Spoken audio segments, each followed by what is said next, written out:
Hello and welcome to the Merry Boozers RC channel, guys. It's a great time here at the channel as always. We've had some great news this week with Lori's little sister. We'll go over that here in a minute, but right off the bat, let's get the air cleared. We did have the Moderator Meltdown. I told you it was coming last week, and I will explain why now, so that you guys all understand in the future, and if people are asking, you can tell them now. What a moderator does is it gives you the ability to delete any comment off of my channel at any time from any video. I did not want that power to be in anybody's hands. I wanted to have a select group of people that I can lean on to use that actual ability for.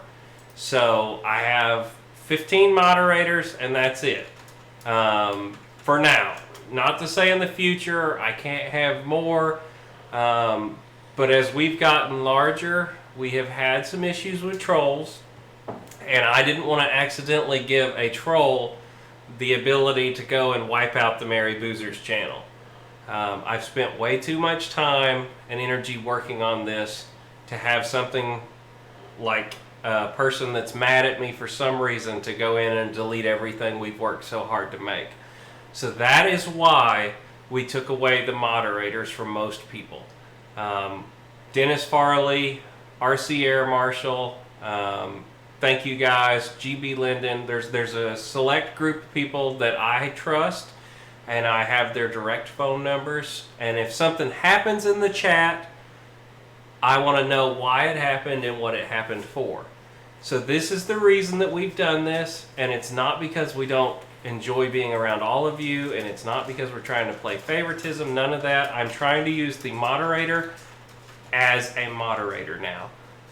So that is what it is. It's not because these people are better than anybody or any of that stuff. It's just I want a moderator to be able to moderate. We have somebody that comes in and is being belligerent and a terrible person to the community. I want our moderators to be able to block them.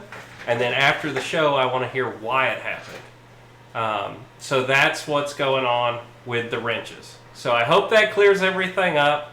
I'm sorry if it makes any of you guys unhappy. It's just how it's going to be. So that is what's going. I've had some people getting blocked in the past in my chats that shouldn't have been blocked. If we decide to do a giveaway, I don't want to have people to have the ability to block others from commenting during a giveaway. It's just something I need to take care of, and I hope you guys understand and are okay with what's going on.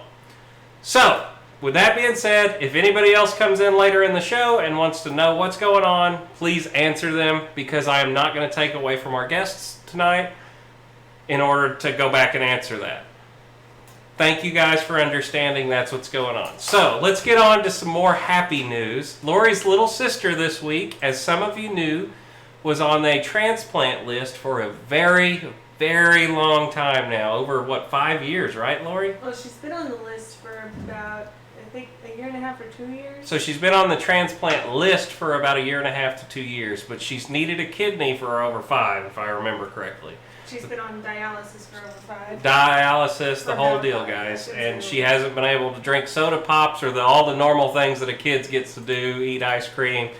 And this weekend on Friday night at 1 o'clock in the morning, Lori got the call that she was in the hospital getting her new kidney. And she is doing really well, guys. The kidney was a perfect match. It's already kicking butt and taking names. She's going to put another slide over here for you guys. She's preparing.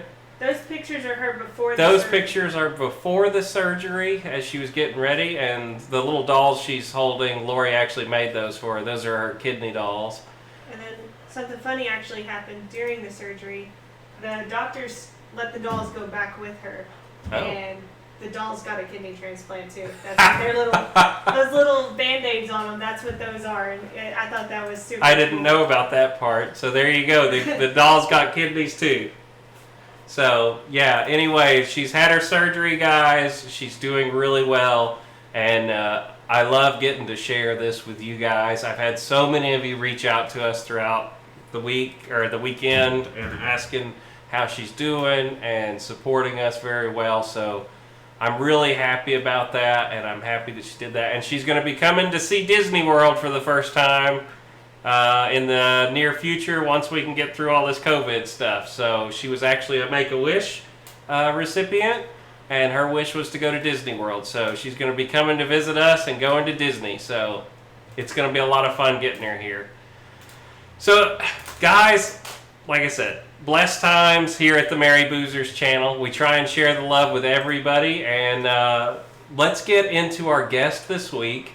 He reached out to me about a week ago and said, hey man, can I come on and talk to your guys about my product and about some of the ways you can install it and maybe up your game with your Afterburners. So guys, without further ado, let's get Ran. He ran so far away. Let's get him in here. Say hi. Hey Wes. Yeah. Hey guys. It's good to have you, brother. Thank you for having me. How you doing, man? Hey, Lori. I'm very, very happy for your sister. I actually come from a family with a lot of kidney problems, and a few of my family members had kidney transplant. And I want to say I know how you feel, but being far away while your sister is being treated or being operated, I bet it's very, very hard. Yeah. Oh yeah. So you've got my love and my and hugs from here in Sunnyvale, California. Hey, we're in sunny Florida too, so hey, we get it. And we're gonna get Lori out there as soon as possible to see her. Right now with the COVID thing, the only reason Lori's not there currently is they won't let her in the hospital. So she couldn't go see her if she wanted to. So she's still here, but in the next few weeks, we're going to definitely get Lori out there, and you guys are going to just suffer a little bit because we're going to not have the Mrs. Boozer to make all the magic happen behind the scenes. You're going to see me fumble with it that night probably. But yeah, so tonight we're going to be hanging out with Ran, and I guess we can announce again that if you guys go on his website right now and decide to get an Afterburner tonight, there is a coupon code to save 5%, correct? Yes, correct. 5% off when you buy a Lightburner Afterburner. It is code Boozer. Is it Boozer or Boozers? Boozer? Boozer. Boozer. Yeah. So there you go, guys. So I'm going to be installing the Afterburner tonight for an Outrunner motor, which I have not ever done before. As far as I know, you're the only one that makes a Outrunner motor Afterburner. And I was checking it out earlier. It is just too slick, guys, how easy this is. And I can't wait for y'all to see me install it tonight and how easy it is. Yeah. So just a quick note over here. It's a 70 millimeter Afterburner Outrunner, which is a bit different than the 80 millimeter. Yes. So the 70 millimeter is the one where the motor actually sticks on the back of the Afterburner, the back of the shroud. And I actually have one out of the airplane sitting right here. We can show.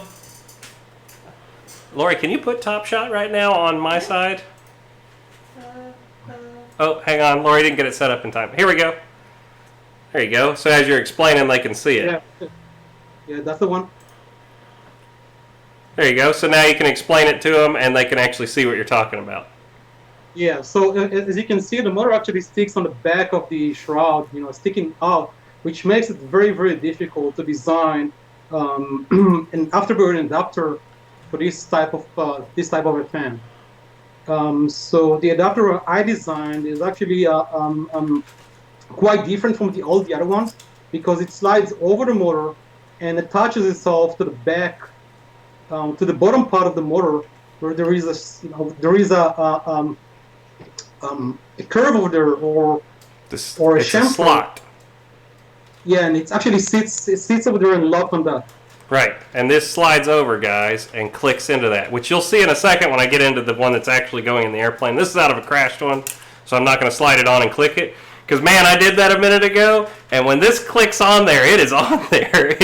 You're trying to take it off. But, yeah. Yeah. So just so you guys see what we're talking about.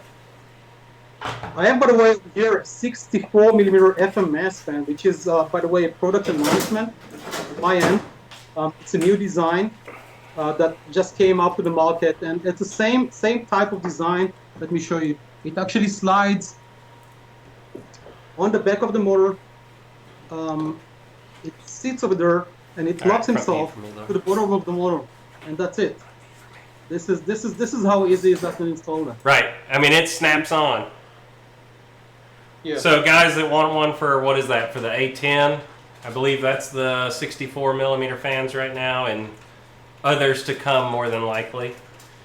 Others to come. I've got over here an FMS F15 on my table. Yes. Courtesy of my good friend Bob, by the way, who did an awesome paint job on this one. Yeah, that looks great.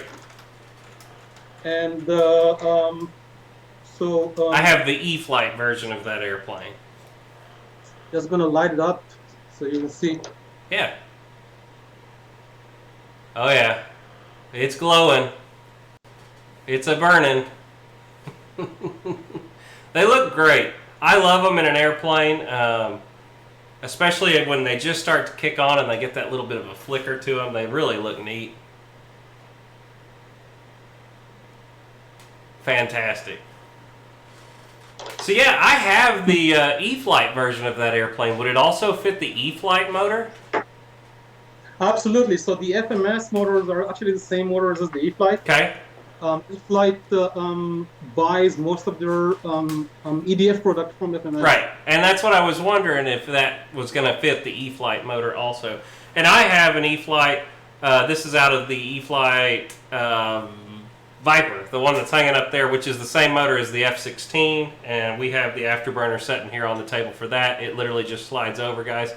Now, I don't know if you recommend this, but I've done it on a couple of my planes that I've got these for now. I put a little drop of foam tack on there, and then put it on, and then zip tie it. So, and I've never had an issue out of any of them that I've got from you. So, on the ones that that's always a good practice. Yeah, the Outrunners, guys, I mean, it's as simple as sliding them on the back, or the Inrunners, excuse me, it's as simple as sliding them on the back. And Lori, give me a top shot just for the guys that, sometimes a lot of guys ask me this, so we'll answer it tonight. This is an Inrunner, guys. So the can is fixed and the shaft inside spins, whereas on an Outrunner, which is right here, the whole can spins on the outside and the mounting plate stays secure. But like I said, on the Inrunner, it's fixed. So that's the difference. Yeah, it would be interesting, by the way, to put an afterburner, turning afterburner on the back of that motor. Right? Thing would be spinning like crazy. Have to make that thing out of steel so it wouldn't explode. Exactly. So, anyway, Ron, if you'd like to talk a little bit about it, guys, what I'm going to start doing while he's talking to you, and if you're okay with this, just tell him a little bit about yourself and how long you've been doing the hobby, that kind of thing. I'm going to start pulling the fan out of the Starfighter as he's talking to you. I think Lori's going to put me down in the corner and kind of give you the screen for a little bit, and you just tell the guys a little bit about yourself, okay? Absolutely. So, as you can probably hear from my accent, I'm actually an expat Israeli. You moved to the Bay Area, to the San Francisco Bay Area, about 12 years ago, as a relocation. So anyway, I guess I started my romance with the remote control plane when I was 6 years old. My father purchased a Newport 17 kit. And we actually have a picture of it. That's actually my Newport 28, and this is a rebound that I did to my father because he you know, as a kind of a joke, he told me that I cannot, I don't have the skills to control a biplane.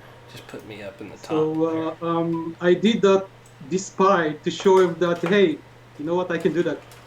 So anyways, I remember myself, as a 6-year-old boy sitting on the on my father's workshop, looking at the pile of balsa wood, and thinking to myself, but there is no way in hell that's going to turn into a plane. Do the top shot in him. Whatever. This was an old style. You know, his remote control was an old Taba. I think that was a 1978 model. He had actually to reverse one of the servos, and the way he did that, he actually mounted the servo upside down. So the servo was reversed, which was again very very old style. So I guess this is what got me started. I think my first I did a lot of pre-flight building yourself kind of modeling. And when I was about, I think 11 years old, I purchased my first remote control plane, and actually built it myself. That was a glider. I don't know. Probably the old side guys, remember this one. It used to call a Super Turkey. A Super Turkey. Yeah, Google that up. You'll see. It's basically the wing is actually formed from two ships of balsa wood glued to each other in an angle, and just few ribs holding that. This is pretty much it. It was a two-channel glider, and after that I graduated to a gentle lady, which I built myself as well, a Carl Goldner gentle lady. And then I moved to slow gliding, and then microplanes, and when I was about 17 years old, I started building semi-competition gliders, F3B and F3Js, and I actually competed in some of those gliders championships as well. Nice. So, hey, we have a quick question from the audience. David Martin Graff would like to know, is there any issues when you install them and when you look to store your aircraft for the winter? Do you recommend removing these and reinstalling them after each season? No. No, absolutely no. No, it's not. It's the same thing that you won't remove your servo or anything else. Anything electronic from your plane. There is no internal battery inside of it, so there is no reason why it's not going to go bad. Right. And yeah, you'll see in a minute, guys, as we start to snake the wires and hook everything up. There's not a lot added to this. You've got one wire that goes from the tail to the front. And then this runs off the balance lead of your 6S LiPo. And as we go through this, I'll kind of be showing that to you. You guys that could see me down in the corner, all I've done so far is I already had the hatch off before the show started because I didn't want y'all to have to see me fight with getting that off. And I'm sure glad I didn't, because I didn't realize, or I did this because I didn't realize there's actually 2 screws on the sides of the F-104 that I didn't know were there. And I fought with this until I figured out those screws were under the decals on the side of this airplane. So I got it off. So all I had left to do was take the 4 screws out of the fan and take it out, as you guys just saw. Thank you so much for that super chat, Guniac. And yeah, it's awesome. So I guess let's get the Afterburner popped on real quick, and then as I'm trying to snake the wires up, you can tell the guys a little bit more, okay? So I'm going to have Lori make me top shot a little bigger so guys can see the actual installation of this. I know that's a part that the guys really want to see. So she's going to move some stuff around. So if you want to tell them a little bit more about anything right now, it's still a good time. I didn't realize she didn't have this one ready. She's fixing to do it. Yeah, absolutely. By the way, since you broke a piece on your F-104, let's ask the chat what is their favorite EPS, not EPO, but EPS glue. What do they use in order to glue an EPS? Well, I used the white glue that came in the kit, but you were telling me you didn't want to do that. Yeah. So the reason why I don't want to do that is because if that's a contact cement, the contact cement will actually eat into the EPS foam. So, EPS foam are kind of notorious to be dissolving with anything which is not which is anything corrosive. So it's kind of, I just want to tell the guys what I'm doing right now. So the big hole here, this is where the wires are going to go, right? Exactly. So you line up, there's a big hole down here on the bottom, guys. That's where you want to have your wires on your motor lined up at. So I'm going to try and do this to where y'all can see it and it looked pretty, but no promises because I'm doing this live. You kind of stretch it a little bit to get it over the can. Alright, and now you're going to push this down, and you can see on the can itself, can you zoom in on that just a little bit more, Lori, by any chance? I want them to be able to see really what we're doing here. Yeah, give me just a second. Let me get her to zoom a little bit more, guys. It may be a little grainy once she gets zoomed in, but I really want you to see this part so you'll understand how ingenious this little setup is. So here she goes. She's going to zoom it. Zoom it. Zoom it, Captain Blosh. There it is. Okay. So down in here, and I can't pick the motor up to really show you this right now because I left everything attached. I don't want to unhook all that if I don't have to. There's little holes right here on this can that are fixed. As this tapers off on this can, this is the newer fan unit, whereas this is an older one that I have over here. On this one, it has a slot. On the new ones, it has two little dots.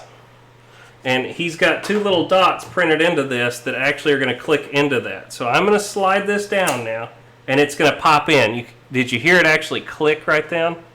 And this is locked in there now.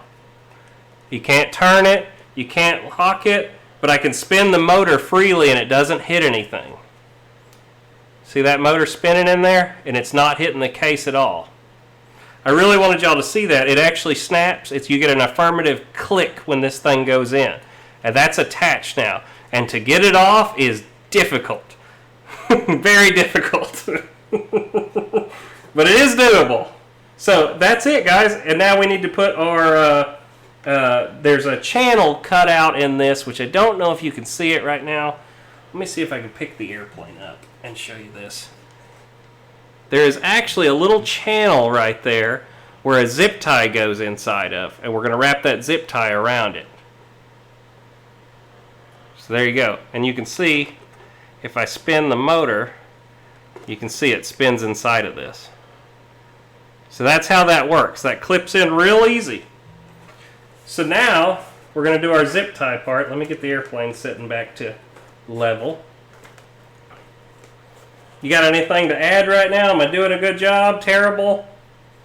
Oh man, he's a newbie. Never done this before. So, you all hired, man. 2mm zip tie is what I was told this is. And we're going to take and wrap it around the motor now.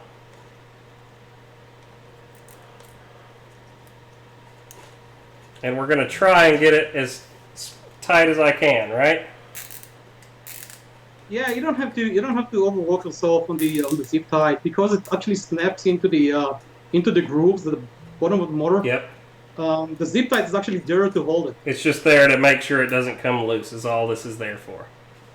To make sure it can't back out. I get it. Yeah, it's in there. It ain't moving.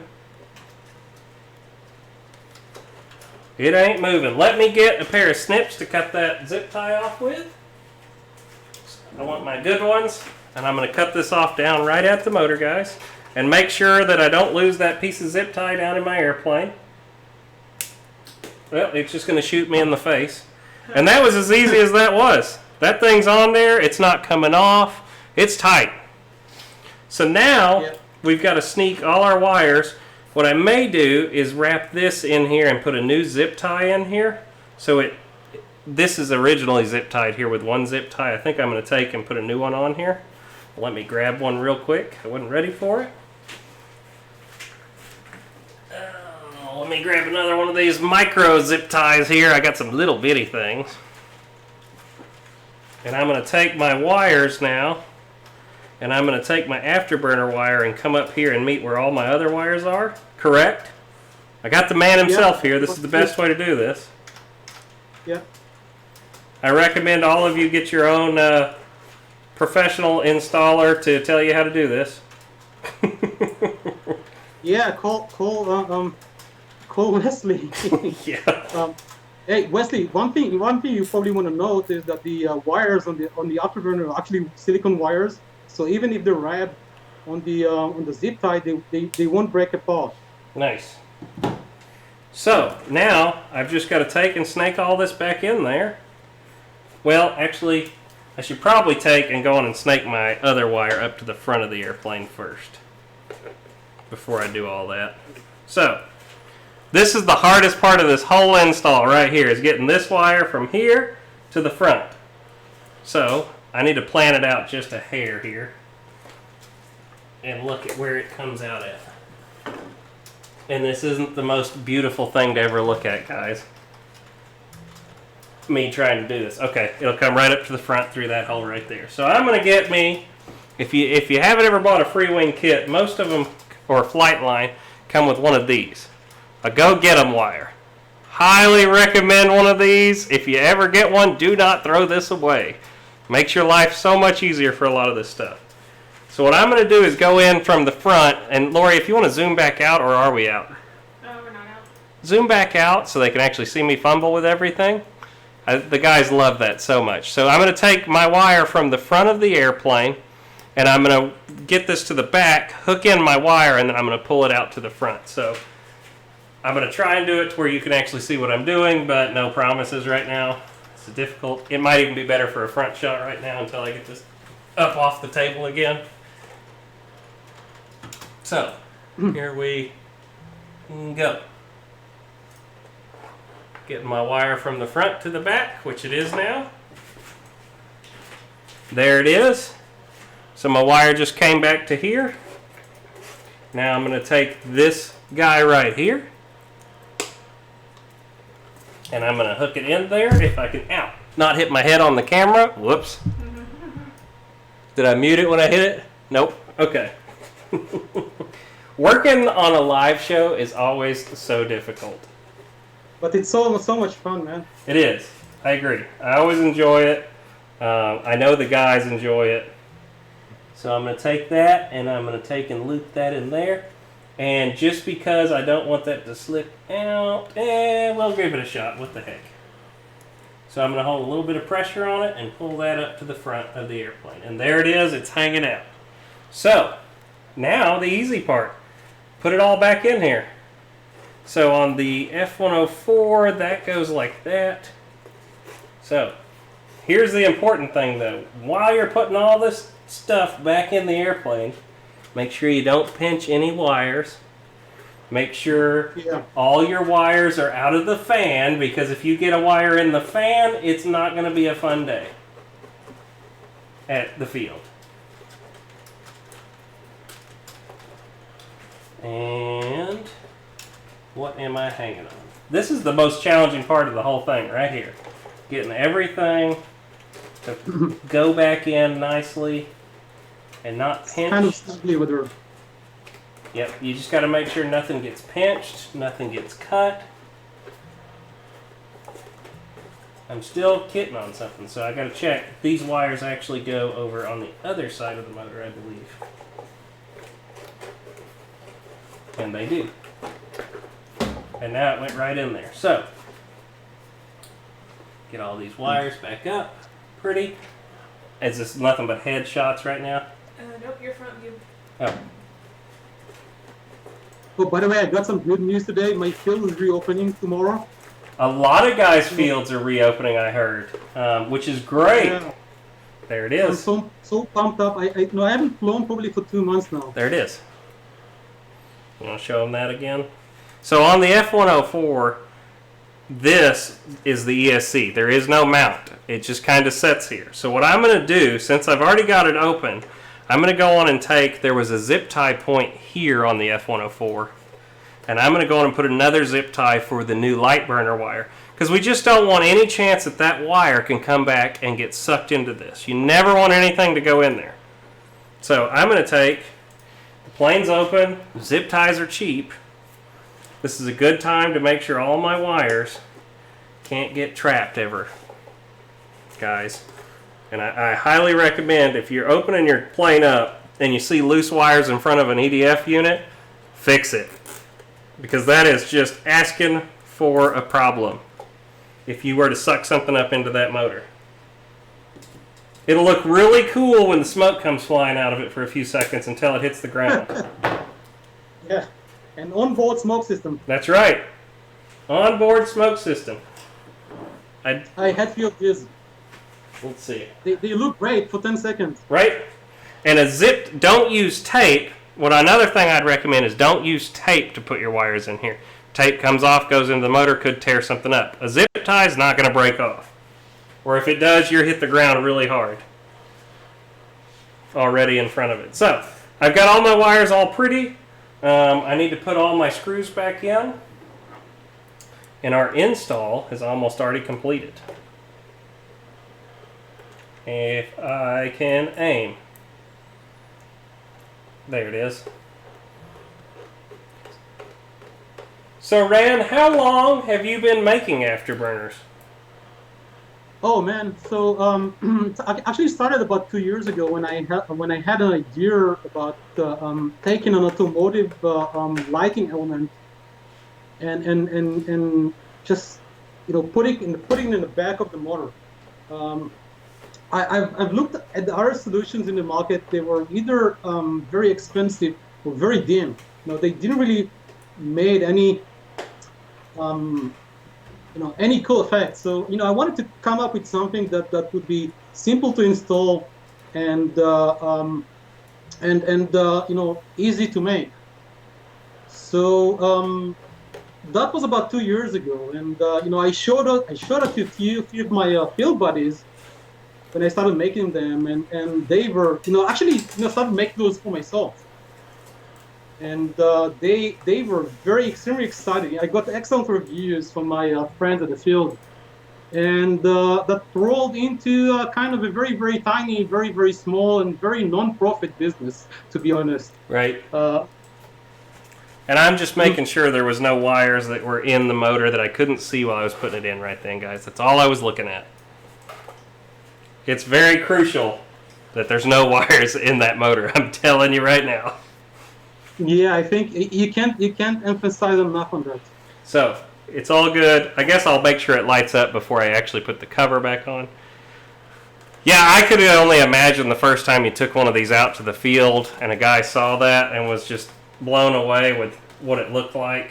Because it really is neat, guys. The first time you ever see one of these in person, it really is neat. So, I am going to do is instead of using, we're not going to plug mine in right now. For one thing, I took the receiver out of this airplane. But what I am going to do is I'm going to put a battery in it and show them how this works. I have a receiver. I just don't have it. Yeah. By the way, that's a Futaba. You probably want to book 15 minutes for. I've got no Futaba here. I am all Spectrum.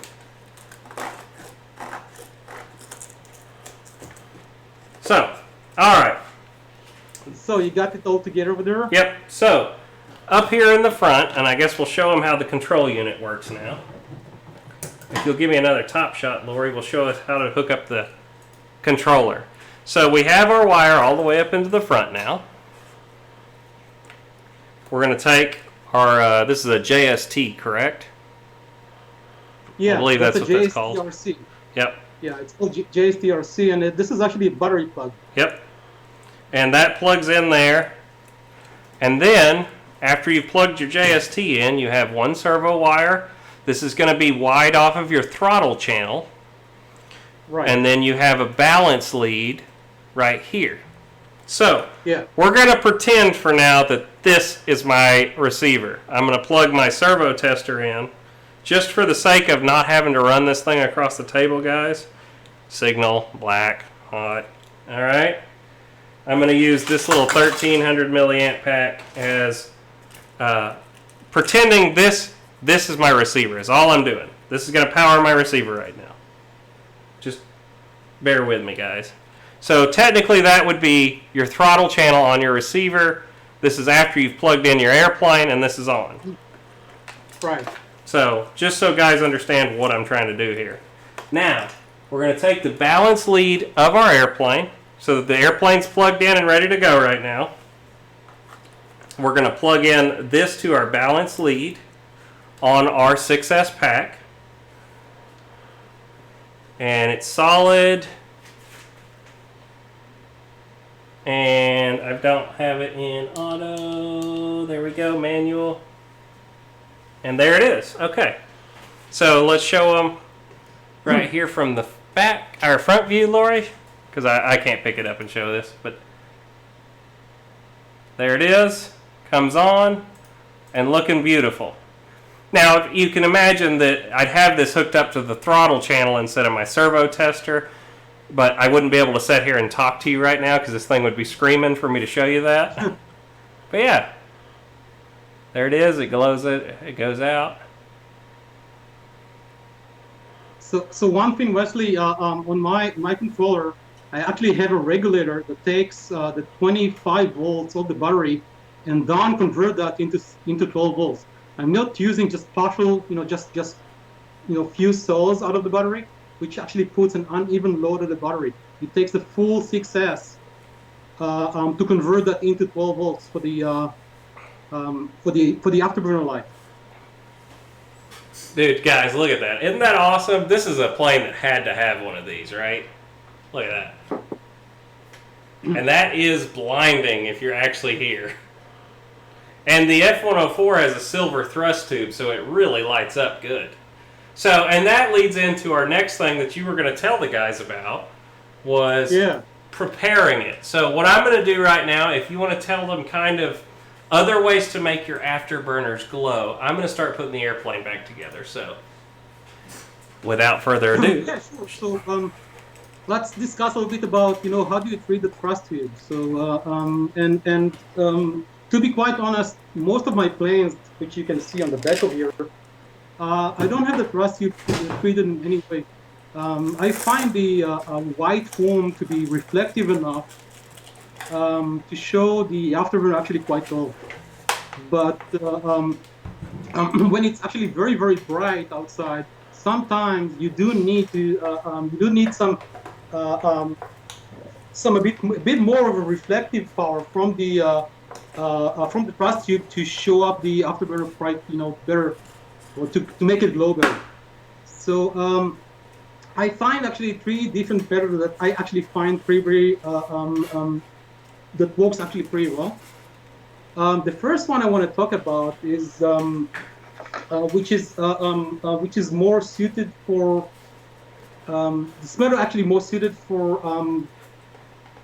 thrust tube that has more complex shape inside of it, like dual exhaust, which is basically spray painting the inside. I don't know if you can actually see that, but this is actually silver. Very reflective.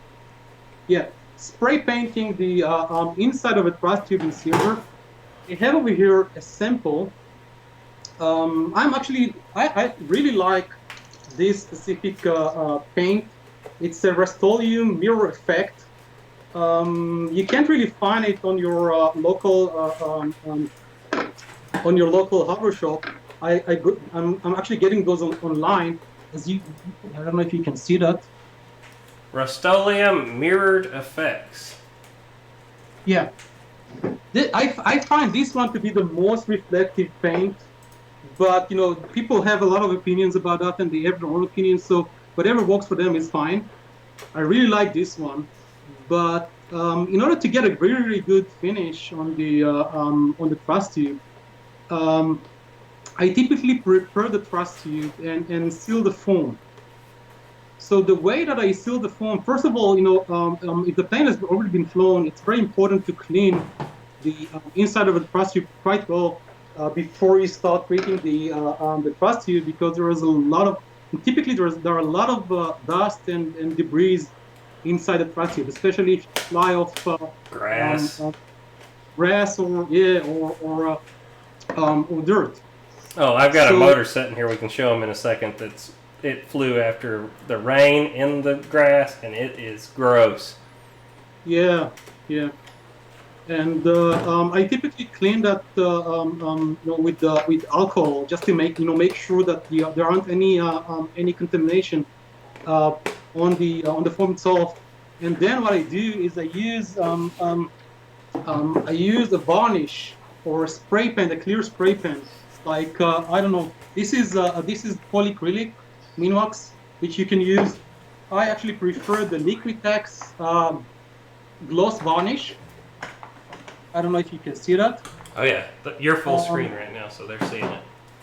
Yeah. Looks good. So this one actually sticks much better into the foam. I'm actually using this one, the matte finish, not the gloss finish, as a protective layer on some of my planes, especially when there is a naked foam or bare foam, before I paint them, because it actually sticks. It's a very I use that as a base layer, because the paint actually sticks very well. And what I typically do, I put a couple of clear finish on the truss tube before I'm spraying the mirror effect. So I have over here a sample, and again, I don't know if you'll be able to Lori, see. can you make him big again? Hang on one second, we'll make you big. Very simple. That side, as you can see, was not treated. Yep. And this side. Oh yeah, that looks a lot better. This side was treated with a Rust-Oleum. Oh yeah, that looks a lot better. Sorry, with a Minwax. So to be completely honest, by the way, the glass finish works pretty well by itself, and in some cases you won't even need any silver paint on top of that. The reason why I like the silver, and if you do couple of layers on top as well, it actually blocks the light from shining through the foam. Right. And that's one of the biggest things for me too. When it's just the bare foam thrust tube, guys, the airplane will kind of glow in orange color in the real late evening. You can't see it when it's directly sunlight and it's middle of the day. You can see the afterburner, but you can't see this glow that they're talking about. But if you paint that thrust tube, you don't see that at night. But the foam up in here where the actual unit is will glow kind of an orange color if you don't treat the inside of it. Right. So the other thing I wanted to discuss, by the way, is the texture of the finish. So some people are actually trying to get a mirror effect or mirror texture on the thrust tube. And to be quite honest, if you do that, you're gonna get excellent results. But what you will see on close shots, you'll see actually a center glow instead of seeing the whole thrust tube glowing. Right. And the reason for that is just going to reflect the light. It's not going to reflect back into the surface and back outside. Mm-hmm. If you catch my drift. I do. So I actually like to have some kind of a texture on the thrust tube itself, so it actually looks very cool. So you have two types of afterburner effects. You have the direct view, which is basically when you look directly into the afterburner, you have that center light that actually lights up. But the best effect is when you look sideways and you can see the reflection from the thrust tube itself. Right. And our friend Rich Baker swears by painting the thrust tubes white for his afterburner models. And that may be excellent as well. It does. So, by the way, it works really well. I've seen it in person. The white really reflects the light really well. And it's to each his own, guys. We're giving you some options here. So that's a chromed out exhaust tube. Well, that's actually the other method I'm gonna speak about, and this is actually tinfoil, which I've used to create that effect. Hang on, we're gonna make you bigger so guys can see it. There you go. You're full screen now. Show them that. So this is actually tinfoil glued in. But I did, the one thing I don't really like about tinfoil is that you get that mirror effect. So I made sure that I have some texture. Again, I don't know if you'll be able to see. I made sure that I have some texture inside. So once the afterburner actually lights up, you kind of see it's almost like a scale loop afterburner. So we had a question from David Martin Graff. Is there any reduction in flight times with one of these installed? Not really. I haven't noticed one. You're talking about drawing, I mean, diddly poop for amps. And... Well, yeah. My Afterburner actually draws 0.4 of an amp on 12 volts. Right, 0.4 of an amp, but you're pulling 70 with a fan, or 50, you know? You're pulling... 1 amp isn't going to affect... You might lose 3 seconds off of your flight time. It's not going to be something you're going to notice, guys. Yes, technically, I guess there is a negative effect on them, but you're talking seconds. Something you'll never notice by putting one in here. Oh, I just noticed I'm not on the screen. Oh, shoot. Right. Yeah. So the other method I'm using, which is more suitable for just a straight out cutout thrust tube, like the this is the I think this is the MiG-21 thrust tube. Which is basically, I prefer this method because it actually blocks better the light that shines through the foam. And what I'm using the lightest and the thinnest tin foil you can find.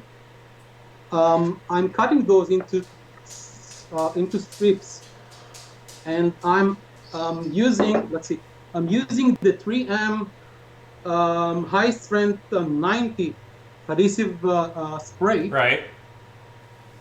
I very lightly spray that inside the tube and on the strips. But one thing you need to be very, very careful when using tinfoil is that first of all you have to make sure that the corner or the edges of the tinfoil actually glued very well, because if that goes loose, that can block your thrust tube, and that's not going to end well. So you're going to have to make sure that your tinfoil actually folds inside to the edges of the thrust tube. The other thing I'm actually using, I kind of started using that lately. I'm using the freewing contact cement that comes with the kit, just as a very, very thin layer on the edges of the thrust tube. So once you lay it down, you actually have a very, very good contact between the tinfoil and the thrust tube, which actually makes it pretty solid treatment. Yeah. I mean, these are we're trying to give you guys some options, for those guys that want to go a little bit further. You can slap it in here and go fly. That's what I'm going to do. The white tube that's in this looks great to me, but some guys want it a little bit more. I know Steve Hodges, the RC Jet dude, he likes to do the aluminum foil technique that you're talking about, and I've seen it, and it does give it a little bit different look. Whereas, like I said, RC Jet dude, if you've seen any of the motion videos lately where he's flying that F-14 Tomcat in it, and I think he's got videos of it on his channel, he does white thrust tubes on his, and it really makes them pop good. So, it's different ways of trying it. I know Ryan today was flying his SU-30 with the Afterburners in it. I believe his Afterburners, he's got the Lightburners in his SU-30 and really likes them. So, and I know Bobby K is pretty big on them too. So, they're really cool, guys. I mean, it's what are they? They're usually around $50. Prices fluctuate a little bit depending on what it is. From what I've seen on the website, that's about where they are. They're under $100 for any of them, and they're not. They start at 50 and don't go over 100 for any of them. Yeah. Right. For your price range on it. Oh, there is another question here from Pay It Forward. What is the average lifespan of your Lightburners? What is their estimated runtime before you have to replace them? Good question. I can tell you that the lighting element itself is rated for 20,000 hours. So, right. I have had one go out, and all it was the control unit. It's never been the LED. The control unit's up in the front. I called Ron, and he said, "Here you go, have another one." It wasn't no big deal. He's taking care of us. I know he takes care of all the guys that have bought from him. If you ever do have an issue with one, he's going to take care of you. Yeah, just text me or message me, and I never left any of my customers hanging out there. Right. Another by the way, another method which I haven't tried myself yet, but another method to treat the thrust tube is using a mirrored or a silver sheet of mylar or latex, plastic, right, and folding that into a tube and inserting that into the thrust tube. Right. Now, I'll tell you that people really love this type of method because they actually they swear that it actually improves the thrust on the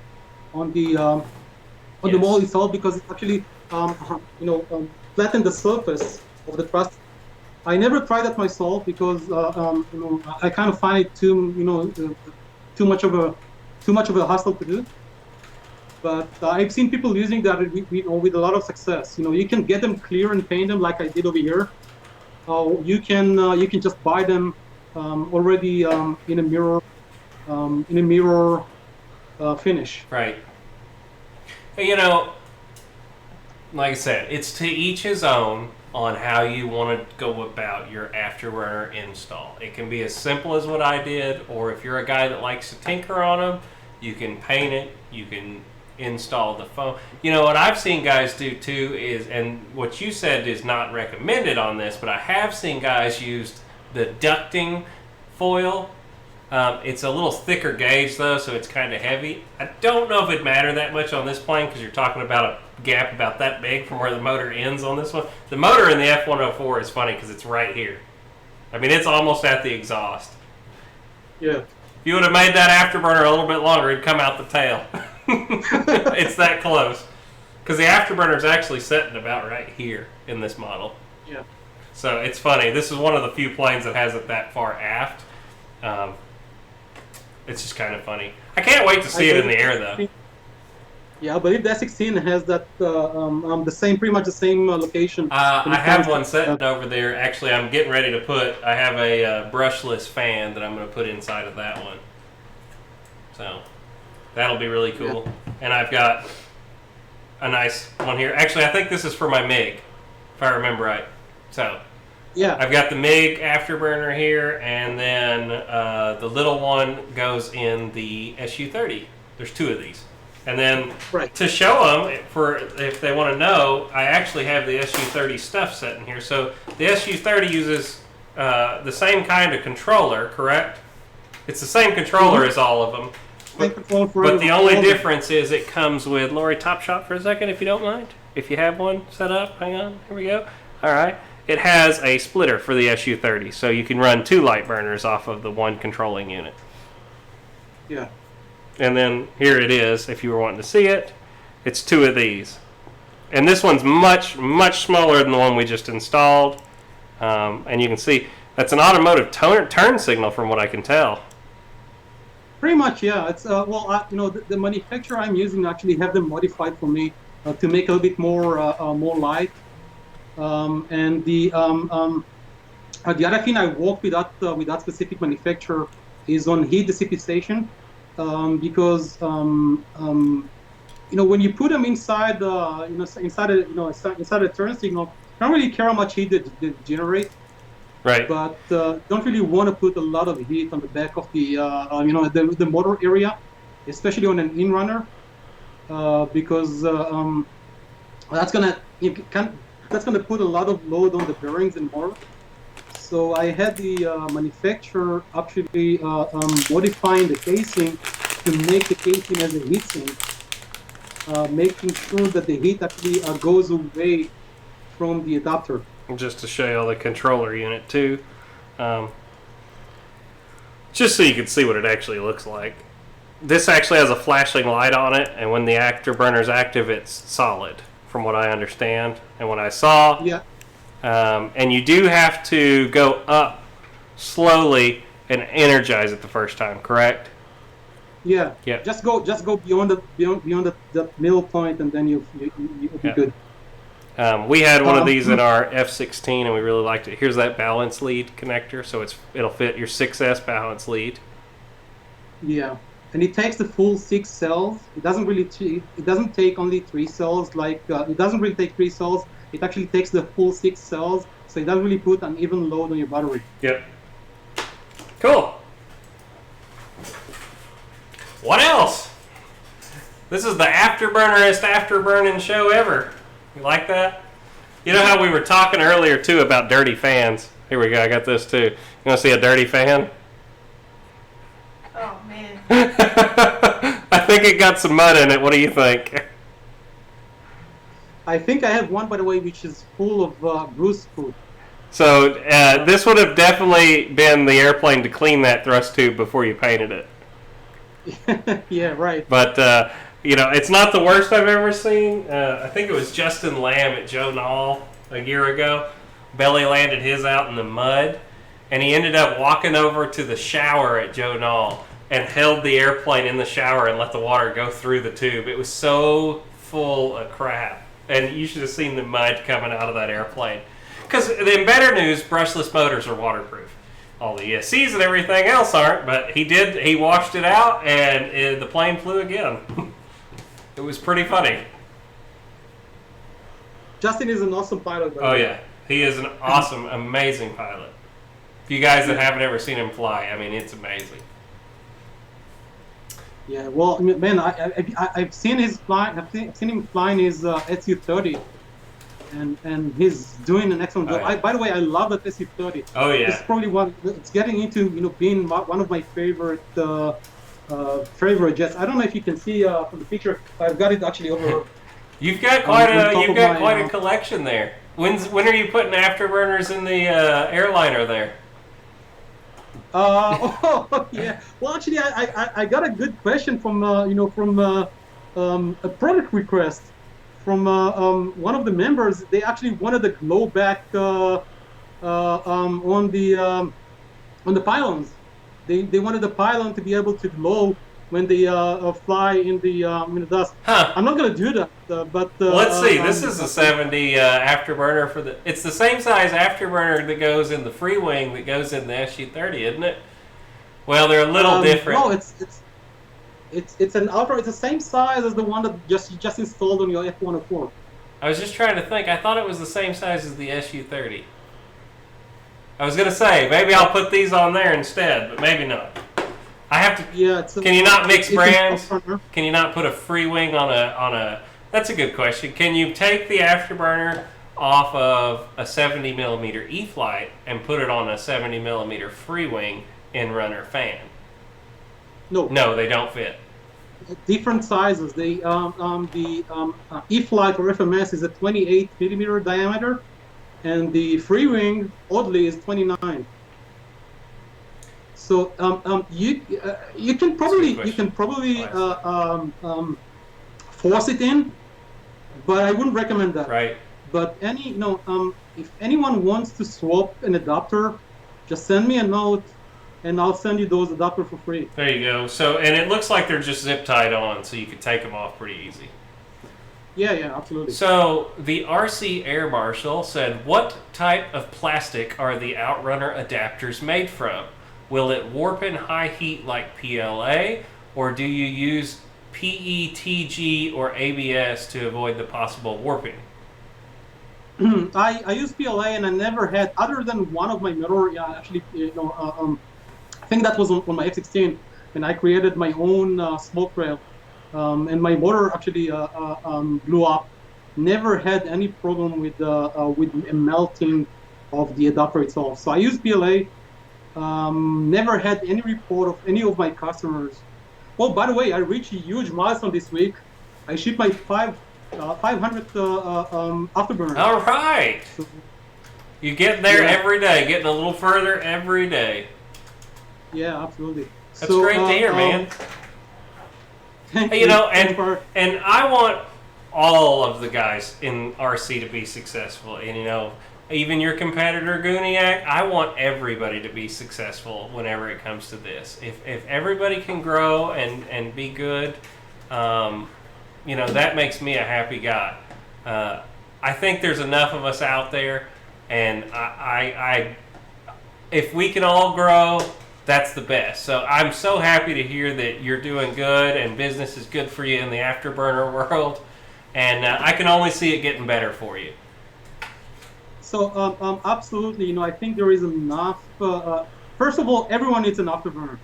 So if you don't have an Afterburner, just get one. Right. And I don't care if you get that from me, if you get it from the Guniac, if you get it from the RC Geek, just get one and put that on your plane, because they actually make the plane go faster. Not because the plane actually goes faster, but it actually looks faster. It looks faster, that's right. It's like when you put stickers all over a Honda Civic. It makes it go way faster. Absolutely. Some of our guys in the comment section got that joke.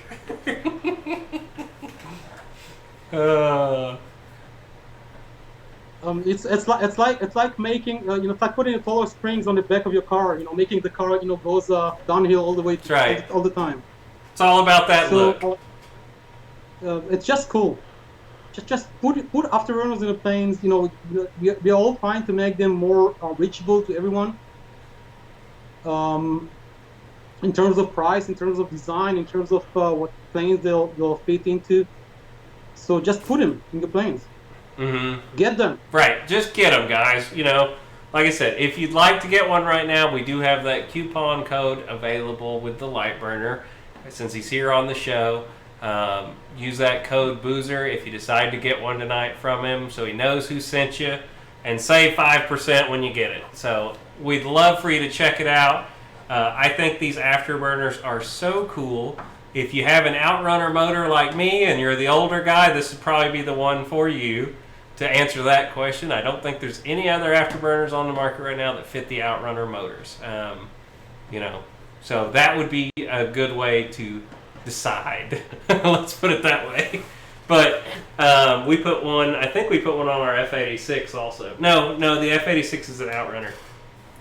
We're going to be putting an Inrunner in it, so we'll probably do one in that. I saw one at Joe Nall that had one in it in the F86, and that airplane looks fantastic with its silver thrust tube with an Afterburner in it.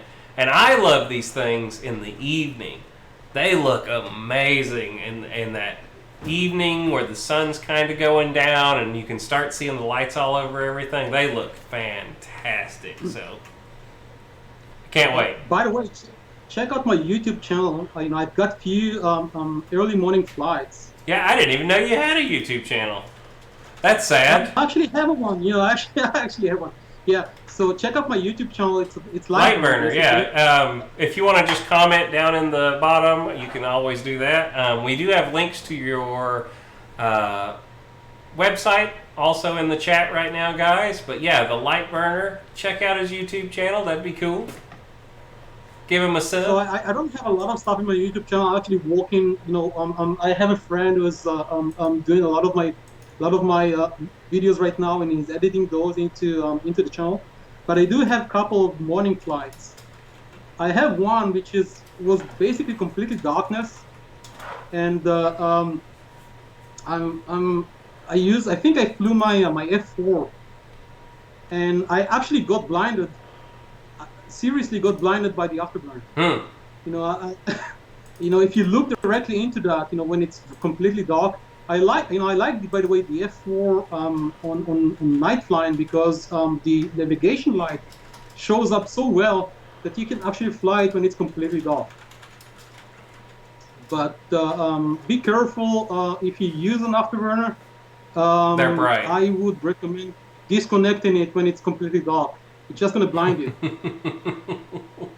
Yeah, it's crazy, man. Well, Ran, I say it every time wrong. I got to remember, I'll sing your song again on your way out. But, man, I've had such a good time having you here tonight. I hope we were able to answer some Afterburner questions for everybody. I don't know of anything we missed tonight talking about. Do you? This is the time. Did we miss anything you wanted to go over tonight? Well, I thank you very much for having me. That was an awesome show, It's guys. always our And pleasure. Lori, I'm holding fingers for your sister's fast recovery. Yeah. Well, thank you very much. She does appreciate it. She's just over off the side here. We always have a good time when we have you here. I hope you're gonna. You were saying, hey, wait. Before I end this, did you say you were gonna try and come to Fall Null? Yes, well, that's my plans. We're gonna have to see, how the COVID-19 situation. By October, I hope it's over. I couldn't stand this that long. Yeah, I think social distancing is going to be quite difficult, at Joan Hill. We'll see. But I definitely, it's on my plans. We'll see, how flights are going to become available and so on. I seriously hate driving cross country for that. Right. So.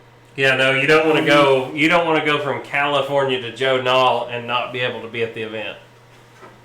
Because that is complete opposite sides of the country. And that is a long drive. So I wanted to check, are you planning on EDF Jet Jam by any chance? I haven't planned for that, but again, I'm going to have to play it by ear. Well, those are the two big shows I'm planning to go to this year. So I'm trying to figure out what other guys from around YouTube and the community are planning on going to. So currently, those are my two outside of Florida. Of course, I'll do Florida Jets and E-Jet Fest and all the ones that are in Florida. That I'll go to those for sure. But outside of Florida, the further away ones, Knoll is always on my list. I have to do Joe Knoll, and what used to be called E-Week is now Knoll in the fall. And it's going to be nuts this year because everybody that didn't get to go to Joe Knoll is going to go to Knoll in the fall now. So I imagine it's going to be bigger than ever. And then EDF Jet Jam, I've always wanted to go to it, and this year I think I'm going to make it happen. So we're going to try our hardest to be there if COVID doesn't affect it. It's only a little bit of time. So, man, I really do appreciate you being here tonight, and I hope we were able to answer to the community about your Afterburners all their questions. Yeah, absolutely. Hey guys, feel free to drop me a note. Any questions regarding the way that you treat the Trust Cube or the way that you connect the Afterburner?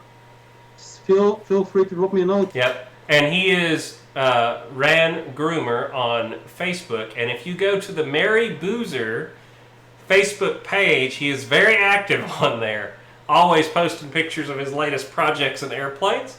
And if you haven't become a member of the Mary Boozer's Facebook channel, where have you been? Get over there to the Facebook channel.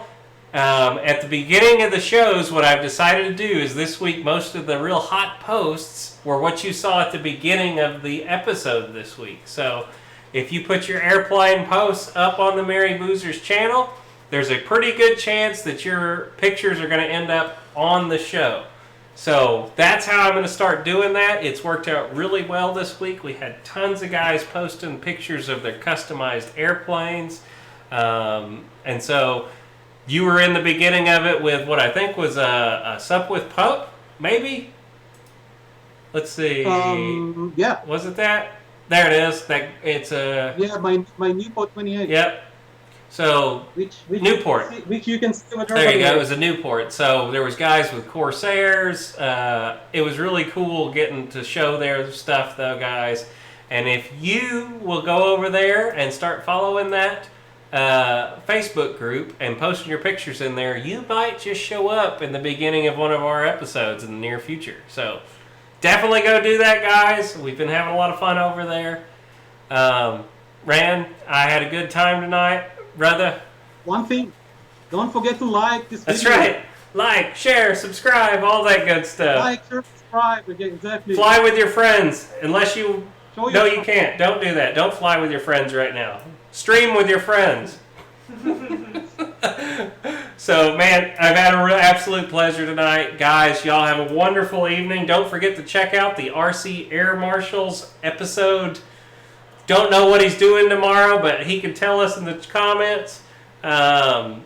hopefully it's a virtual fly-in because I'm jonesing to go fly with him. And we will let you guys go. Brother, you count us down. No, count us down. Here you go. 5, 4, 3, 2, 1. See you later, everybody. Y'all have a good night. Oh, did we lose him?